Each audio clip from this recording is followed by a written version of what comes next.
Hello, everybody. Welcome back to the Dead Buddy Podcast with Dan Arford.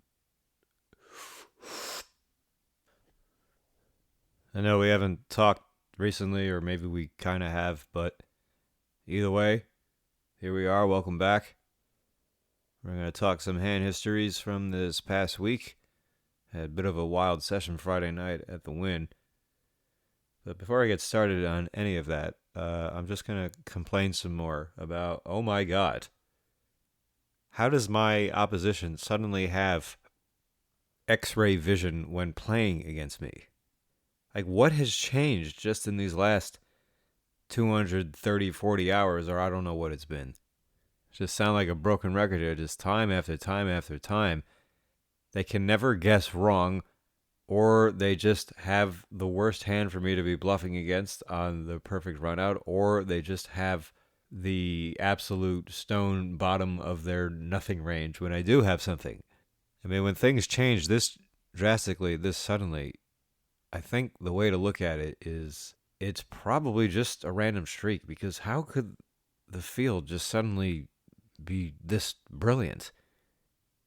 I mean, I see the people I'm playing against. I see what kinds of things they're doing. It's not exactly a bunch of Hall of Famers they're going up against.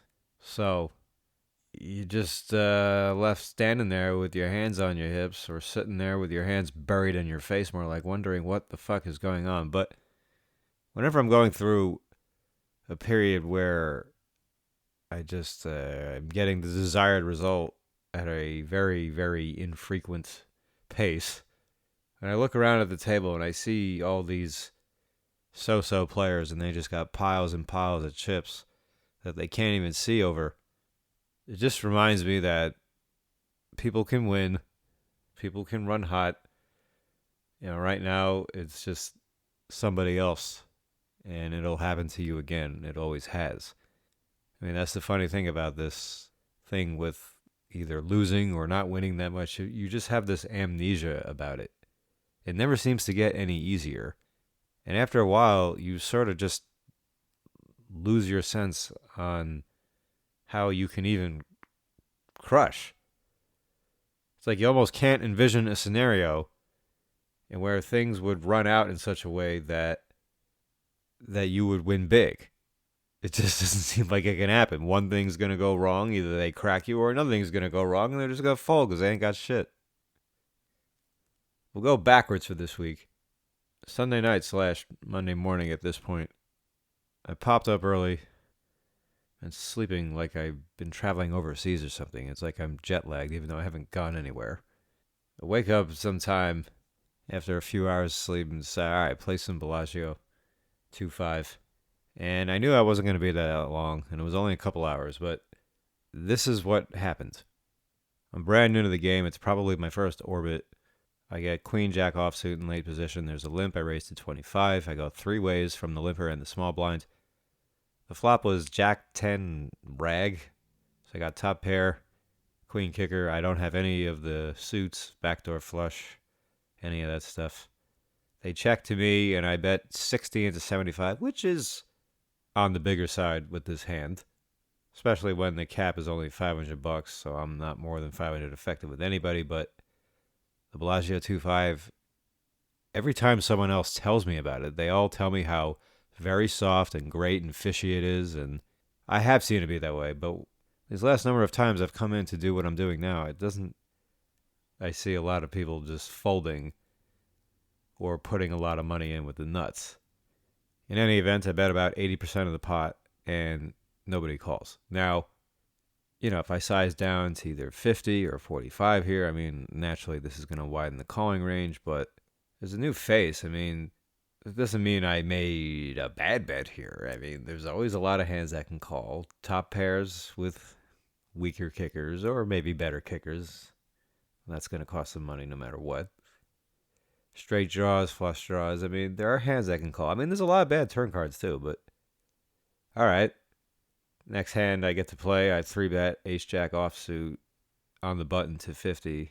A fishy player, man at 15, he called. Flop comes jack 9-4, two diamonds. Once again, I don't have any blockers to flush draws, backdoor flush draws, and he check folds to a $65 bet. So not quite as big as the flop bet in the previous hand. That was a single raise pot. And once again, I'm thinking like, all right, he can call with a lot of top pairs, weaker kickers. He's probably going to call with a lot of pocket pairs and 9x hands. He's going to have some straight draws with an over, some gut shots with an over, some flush draws. I mean, he's supposed to have hands that can call, right? All right, well, he didn't. Another one. Next hand I'm in there with is a straddle on. I raised to 30 with king, queen off. There's one call, and it's not the straddler. So we're heads up, and I'm out of position. The flop comes jack 10-7, all clubs, and I have the queen of clubs. So I check, he bets 40, and I call. I mean, this is annoying where you can't really raise. You don't want to fold, but calling isn't that fun. I mean, I think you just have to call. And just hope he doesn't get too aggressive on cards that sort of help you. So the turn is a 5. It's a break. We both check. The river's an ace. One of the best rivers I can hit. Gives me Broadway. He's not going to check a flush twice. I'd be very shocked by that. I got the blocker. I got all the reasons why it's okay for me to lose a big pot here. So I lead, though, because I'm worried he's just going to check back an ace too often or a second pair hand too often. I bet 50 into 150. This time I only bet a third, and he folds. So 3 hands, 3 folds so far whenever I've made a bet for value. Then the fish, I had 3 bet with ace-jack offsuit, limps in. I make it 25 with king-jack offsuit. He calls, and the flop comes 10-6-5 rainbow. And I almost check back, but I bet 30, knowing I can barrel some runouts. He calls the 30. Turns a jack, top pair. And now there's 2 diamonds out there. He checks, I bet, I think 65, whatever it was like 58% pot. And he folded. Then I raised to 20 with ace-8 of diamonds. I go 4 ways. Comes king-jack 10 with 2 diamonds.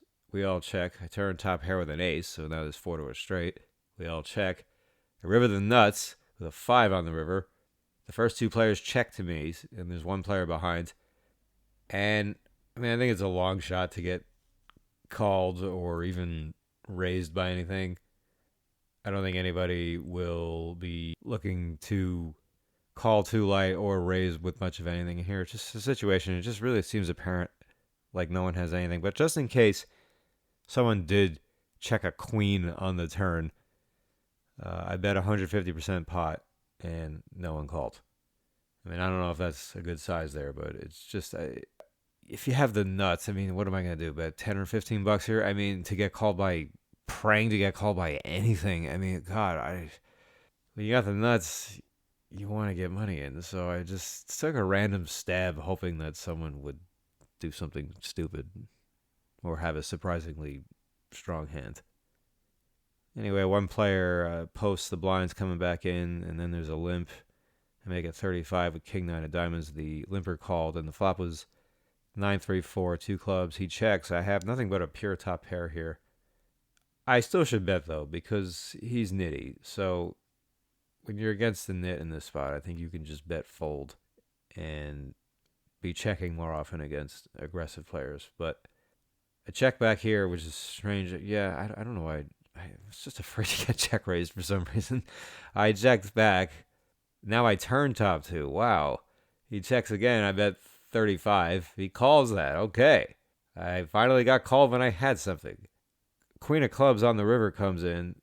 Front door flush. So, and I also lose to king queen. I also lose to jack 10 if for some silly reason he were to have that. And now he leads 120, which is about 80% of the pot. And, you know, this is fucking gross. I mean, I got 2 pair here, but I don't think I beat value at that size. But it's also harder to put him on a flush because the flop went check, check, so he could be checking a million different hands since he only called 1 bet instead of 2, for instance. If he had check called flop, check called turn, and then does this, I think flushes are going to look more credible. His bet is going to be bigger.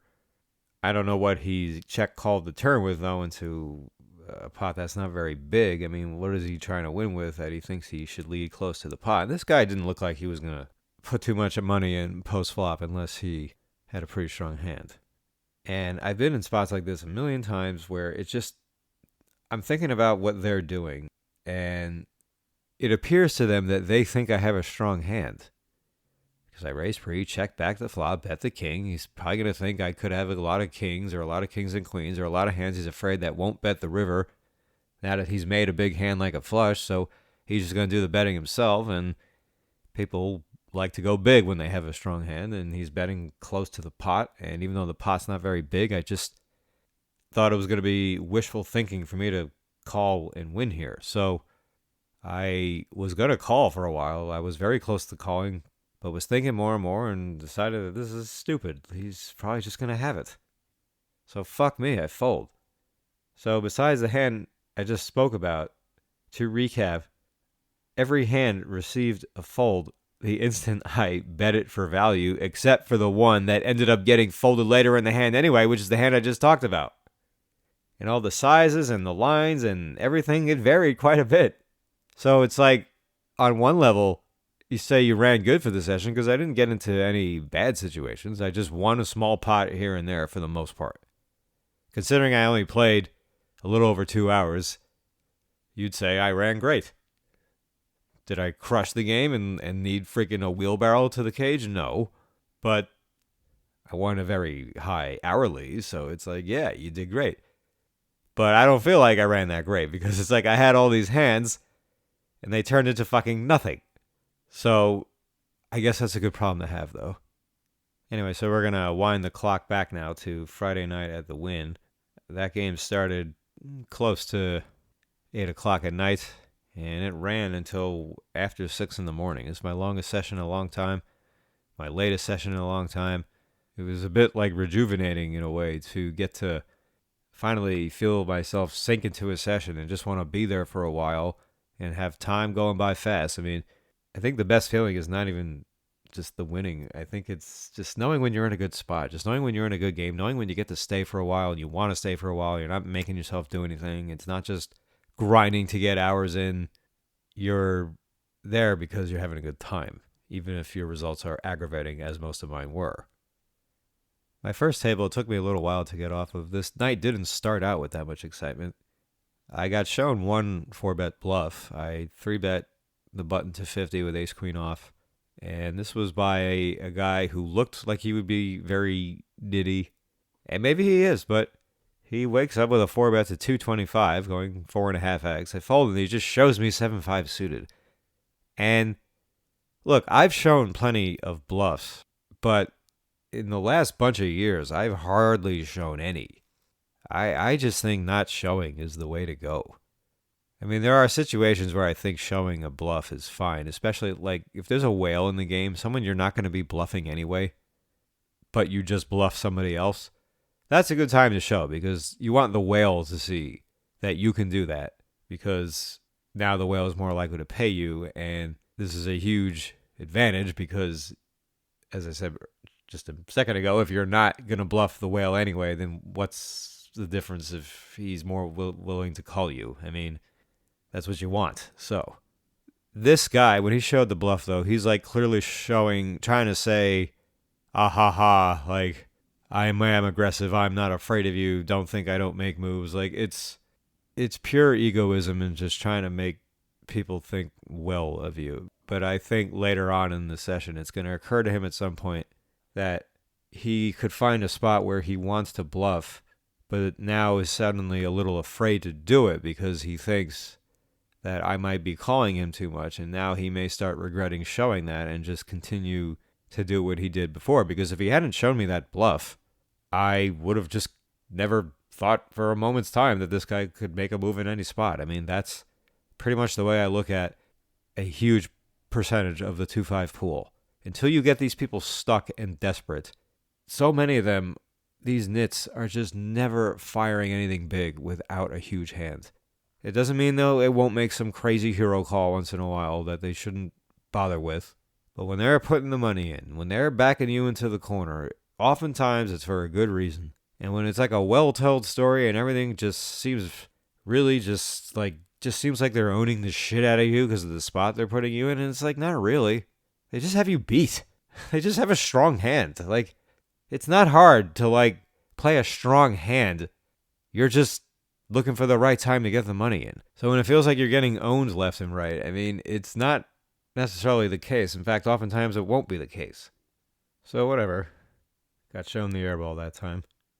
If I face a 4.5x 4-bet with ace queen off year round, I think folding to all of those bets will end up saving me a lot of money. It just didn't save me money today.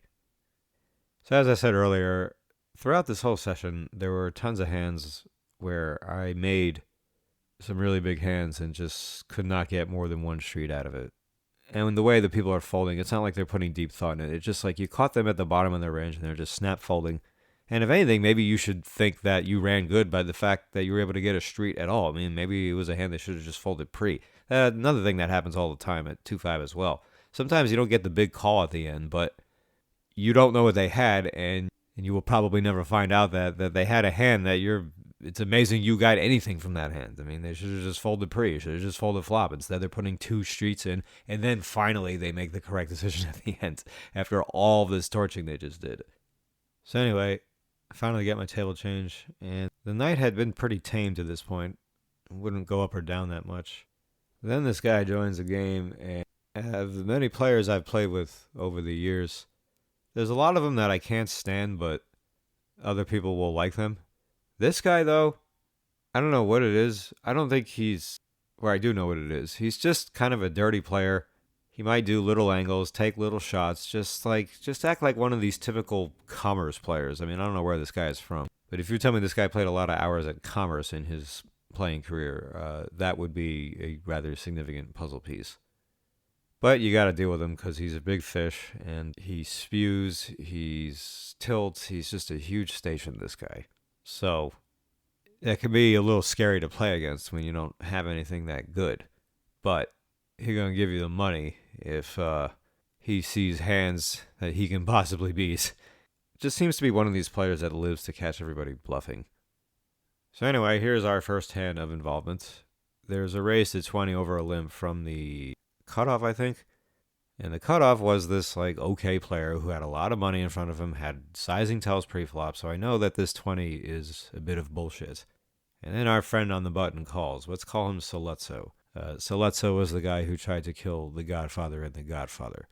So anyway, Soletso calls the button. He's been losing and rebuying, not like huge amounts, but just getting very frustrated and he's spewing. And I got king 6 of diamonds in the big blind. And I think I can just end the hand here. So I blasted to 130. The limper folds, the original raiser thinks for a little bit, and he folds. And now the button calls. Of course, so it's me and Soletso, and the flop comes just a dream flop. Queen, queen, deuce, no diamonds.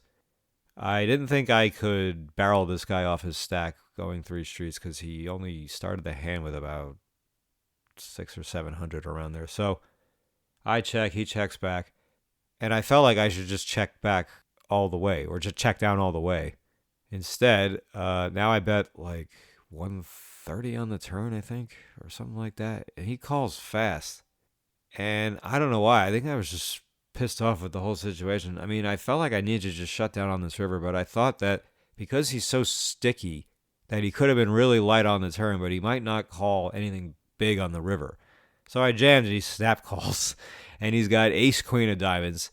So he's got my diamonds covered. Flopped me next to dead. I needed running kings to win, and I didn't get them. But what tilts the fuck out of me about this hand is he had ace queen of diamonds on the button. He's been spewing, limp calling everything, just being a fucking moron. And then he gets this premium of a hand on the button versus a table with players who are all lining up to play pots with him. He doesn't fucking 3-bet this hand? I mean, and then he just, gee, man, run a little better. Then the big blind decides to squeeze. Then you call and flop him fucking dead.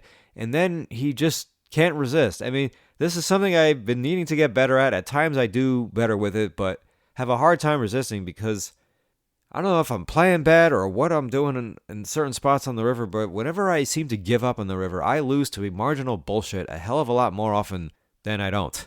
So even though I don't feel good about certain bluffs, I feel like I gotta fire him anyway. I just hate fucking giving up. I'd rather just lose the bluff than check down and be shown bullshit. Now, that wouldn't happen this time. He would have ripped the river. If I checked back the turn, I mean, he may have checked also. I mean, this is a guy who has some poker know-how.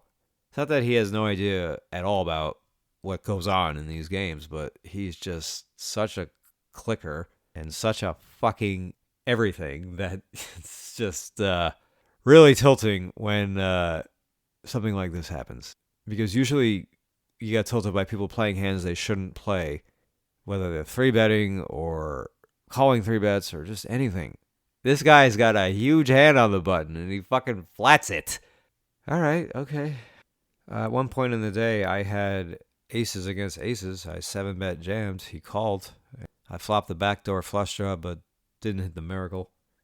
Then I played another pot with Saluzzo where he limped in from the hijack. I raised the button with 9 of spades. He called, and the flop was 7-3-3, 2 clubs in a spade. So I got overs, a lot of backdoors. He check calls 40, I guess. The turn is an ace. He check calls 130 close to the pot. And the river is a 10 of clubs. He checks, and this is another spot where I feel like I should just give up. I'm afraid to give up and just lose to some fucking stupid hand because I know he could have called the turn really light because it's a good turn card to bluff, but that doesn't mean he'll call the river. So I bet 460 is slide over bet, and he snap calls. He's got ace-9 off with the 9 of clubs. So he limps in the hijack with ace-9 offsuit. Limp calls a raise out of position. Flops air like he usually does. Calls the bet on the flop to peel the turn. He's going to be folding on so many runouts. I'm going to be betting so many fucking runouts, tripling. Instead, he hits his 3-outer, sort of like a 2-outer since it was the top pair that didn't complete the flush, but a 3-outer. And then he gets a river that I feel like I have to bluff because I got no showdown value when it completed the flush, and I can definitely have clubs.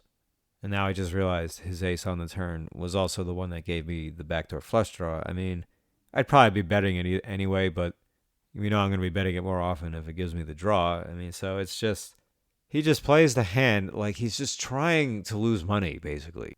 Instead, he got this result. Then I played a 3-bet pot against another reg who opened from early positions. People have seen me lose these bluffs twice now. There's a few calls. I make a 115 out of the small blind with ace-king suited, and only the original razor calls. And the flop comes 10-9-4 rainbow with 1 spade. And I tried something I don't think I've ever done before. I just bet really small. I just bet 50.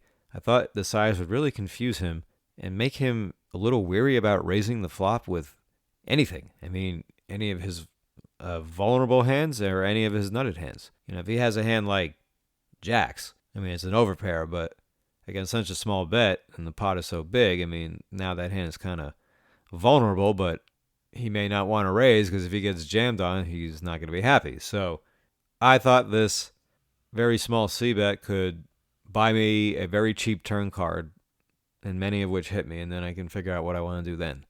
Instead, of course, he raised to 200, and maybe I should just fold. I mean, I just hated the idea of running this play and then folding. I thought about 3-bet jamming as a bluff, because I do have pretty good equity against what his range probably is. I probably got 2 overs plus all my backdoors. Although for me to hit my backdoor straight draws, it means I'm probably going to have to hit some cards that he's holding. But whatever. I ended up just calling, break the turn. It was a 6. I check, he just jams. And I think my flop bet was an interesting choice, but what to do once he raises me? I mean, because now I'm getting a pretty good price to see what the turn card is. A lot of them do help me.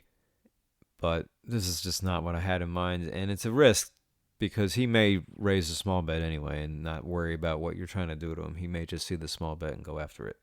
But I guess I give myself a little credit for trying to do something clever. So then I get aces, a raise to 20, and a fairly competent player, 3-bet to 60, came back to me at 4-bet to 180. He calls, and the flop was something like 9-4-3 all diamonds, and I got the ace of diamonds. I bet 115, I think, into 360. He calls. Turns another 9. I bet 280. He calls. And the river was pretty shitty. It was a king, not a diamond. So now I'm just worried I would get more folds on this river than normally since some of the hands I'm bluffing with have now improved. But I only got about 2/3 the pot.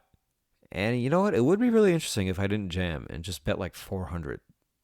but I feel like I just have to jam. If I am bluffing here, if I do have ace, queen, ace, jack or something, I'm just decide to barrel off. Like, I have to jam that river. So, and I do, and he tank folds. Duh. Later on, I get another shot at Sollozzo. This time I have something. There's a raise to 20, a couple calls. I 3-bet rather big out of the big blind to 120 with queens, and Sollozzo calls the button again. So once again, he has double flatted big 3-bets from his button when I was big blind. First time I had king 6 of diamonds, now I got queens. And the flop was, I think it was like 10, 4, 5, 2 spades. I don't have any spades. And I bet 180, I bet 3/4 of the pot, and he calls. And the turn is the 7 of spades. So now it's possible flush. I don't have any spades to hit on the river. This pot is rather big. We're still pretty deep.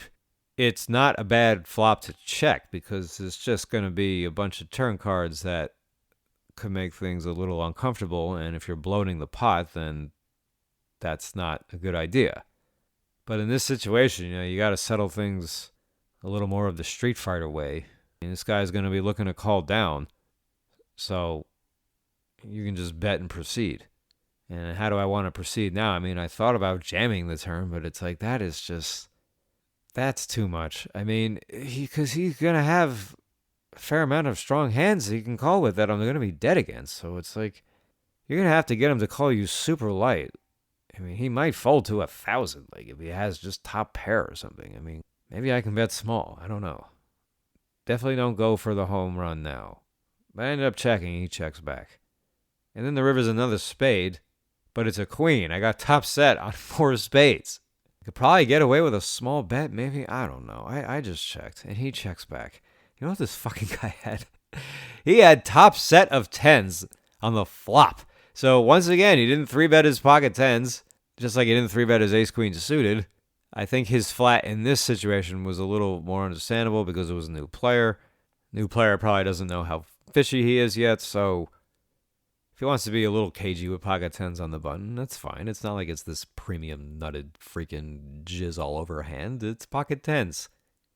Then he checks back the turn again after the flush hits, and he just gets 2 out on this river, but he doesn't have to lose anything. If it was the other queen, I probably would have just jammed.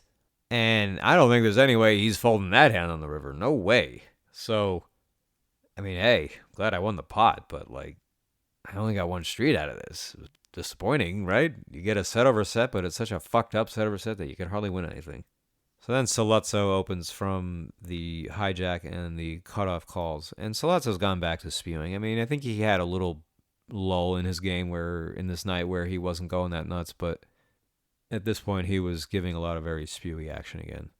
So anyway, so he opens hijack, cutoff calls, and the cutoff was this fishy-looking player who won a big pot right when he sat down, and he was just being ultra tight and just seemed to have the nuts in what few hands he played. It just was having one of these runs where he never has to do anything but make a very easy decision. So he calls a 15. I got 5s on the button. I 3-bet to 60 because fuck it. The blinds weren't that interesting to play with, and I want to get Sollozzo in there. I want to have the pot bloated in case I catch a big hand. I'm going to be able to bet him off some hands on the flop and turn anyway when he's got error like he's going to have most of the time. There's a lot of ways just 3-betting in position is just very good for you. So he calls, and now the fucking cutoff back races to 265. I mean, Jesus, could anything go more perfectly for this fucking guy? How do you flat the fishes open in that spot? He is playing every pot that he gives himself a chance to play in. He's not going to fold to your 3-bet. You have a big hand. It's not like I was giving crazy action all the time. I mean, yeah, I ran some bluffs that went down, but like, I wasn't being this fucking maniac. In fact, I went through a big stretch of this game where I was card dead too. So what the fuck is this guy flatting a cutoff raise for? I mean, think he's showing up with a bluff there? No way.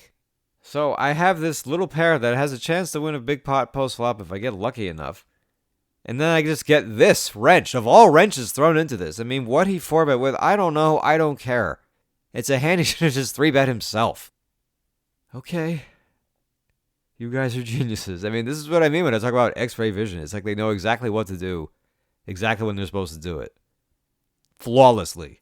So now I'm getting tilted. Now that same guy, he opens 20 in middle position, and I have 8-7 suited from the hijack, and I automatically fold this hand every time I'm in this situation, or 3-bet. This guy hadn't been opening, and he hadn't been opening to 20 when he did, so this I think I can just fold. So I flat. I never flat. This is pure tilt right now. This is how fucking pissed off I am. We go heads up. The flop comes like queen 7-4. He check calls 35 pot, because I think I can get called by a worse hand a lot. Turns a king. God, he checks again. I check back. The river's another 7. I got trips. He checks again. So I think he's probably got air, but I'm going to fire a big overbet anyway. Bet 175. Snap folds. Duh. I finally spew. Get called nice street on the flop for middle pair. Hit gin on the river, but he didn't turn gin, so can't get anything out of it. I mean, if he had a king, if he had ace king, he's probably going to bet the turn. Bet the river. And then I'm going to get to raise big, and we'll see what he does then. So, probably fold because they always know. Anyway, then this same man with x-ray vision, he raises 20 in the cutoff, and I call button with 7-5 suited. It's fine, he's deep. And the big blind, who was this other fish, and he was running up and down, currently down. He 3-bets to like 80. And then the cutoff makes a big 4-bet, so I got to fold. And then the big blind 5-bet shoves ace-jack suited all in into aces and gets stacked. Now, the 5-bet was just total freaking tortury. But his 3-bet is fine. Obviously, his 3-bet's good. Should 3-bet. But I'll just say the pool tends not to 3-bet that hand very much, especially out of position. And I think if his circumstances were a little different, if, say, he'd been winning at the moment, I think flatting is what he would have done. But he's losing, and now he just wants to make something happen, so he 3-bets the ace-jack suited. And this was unfortunate for me, because had he flatted, the flop came 3-4-6. I flopped the fucking nut straight, and it would have been in position against this guy with aces who is in a game where everyone's just probably going to be looking to call me a lot more often than they should be in huge spots from after the point switch I got called bluffing. And the board ran out totally clean. 7-5 stayed the nuts. No flushes hit. And I just have to watch aces stack ace-jack suited in this rare situation where it even 3-bets pre. I mean, it's not like I'm that tilted about anything, but it's just yet another thing you're watching that it's like, you were this close to being in an amazing situation. Instead, the perfect thing to prevent it from happening happens. This is why people can't handle poker. Everybody goes through this. Not just pros, everybody. So the game got really short, and me and Soletso played heads up for a brief period. I just wanted a piece of this guy so bad. I would have played heads up as long as possible, but then another player joined, and then we broke the game. So it was an exciting sweat to think about. We might get to play a lot of heads up, but we ended up just changing tables. There were 2 games going, and when we drew the high card, Soletso won that, and because he won that enabled him to get to play against this whale who walked in right as Soletso and I were drawing for seats in the other remaining games. There were 2 seats still available, 1 on each game. So whichever seat I take, the whale is going to have to sit in the other game. So Soletso got to play with him and I didn't. And I heard this guy burn through 4,500 in like a half hour. And he was standing the whole time. He was loud the whole time. It was just classic whale showing up at like 4 or 5 in the morning, Friday night in Vegas. I mean, this is the way it's supposed to be. But I didn't even get a shot at him because Soletso won the flip. And this was before I even knew it was going to be a flip as far as getting to play with a whale. Because I'm not kidding. As soon as Soletso won the draw for who gets to pick first seat, this whale came in moments later. So I'm in a new table and we're straddling. And this game seems pretty decent also. One guy gets stacked. It was a situation where he didn't look at his hand until the turn. I don't know what stupid shenanigans he was up to. But he stacked off in a very clear spot. Rebought with 1,000. And then opened under the gun to 25. He didn't straddle. He was supposed to straddle, but he forgot, I guess, and no one's going to say anything. And then the cutoff 3-bets to 75, and it's this typical young-looking white European nerd who's going to be probably solid, but nitty. And I got queens on the button, and I did not fear that $75 3-bet that much. I'm not too worried about getting a 5-bet put in my face I'm more concerned about making sure the fish plays his hand and maybe he'll 4-bet. And if the fish 4-bets and there's a way that I have to get this hand all in with 3 players, including myself, I was going to do it. So I just call the 75 to bring the fish in one way or another. He calls, and the flop comes 8-8-3. They both check, and that's a good sign. I don't think the 3-better's ever checking a big hand here. I bet 100, and the fish who just stacked off check raises to 400 and folds back to me. And I can probably just 3-bet jam and go with it because he's already put like half his money in. Like, he's going to be jamming the turn no matter what he's got, and he's going to jam the turn no matter what card it is. So maybe calling is a little better just in case he's bluffing, because I don't see this guy doing anything but jamming the turn, and I'm not going to talk myself into folding any turn cards. In the off chance the turn comes a card he doesn't like and he checks and I rip, I mean, I don't see him folding, so I don't really think it even mattered what I did here. Turn was nothing. He jams his last 400 or 500. I call. He's like, do you have an 8? I'm like, no. And he has jacks. Hooray. So just like that, I got unstuck. I mean, that's how it goes, you know. You got your freaking handkerchief on your face all night, wiping tears, and all of a sudden, bang, something big happens, and you just win a big pot. And it feels like all of a sudden you're allowed to win again. And look, that's the way it goes sometimes. You just get avalanched. You lose a big pot, you stack off, and then right away you run into another bad spot. I mean, it happens to everybody. So it was a long, exhausting night. I didn't play the next 2 days I wanted to, but just had to recover because these lengthy sessions, like if I play, in this case, about 10.5 hours, if I do 5 hours and 15 minutes 2 days in a row, that will not take nearly as much out of me as playing 10.5 hours straight, just because of all the extra wear and tear you're putting on your mind and body, especially when you're staying out really late. So it knocked me flat for the rest of the weekend, but it was worth it. Felt good to be in a game that was riddled with excitement start to finish. Just been playing with a lot of really nitty-reggy players. Vegas has been kind of slow. Tourism is down. Everybody keeps thinking it's going to pick up soon, but all right, that'll do for this week. Oh, no, wait, there was one more thing. When I was at the Bellagio on Monday morning, a guy had taken a break from the table, so he left his chips there. There were about $400 there in red chips. And a new player was coming in to join the game, and he just sat in his seat. And it took him a while to realize. In fact, the player who was in that seat came back. He's like, that's my seat.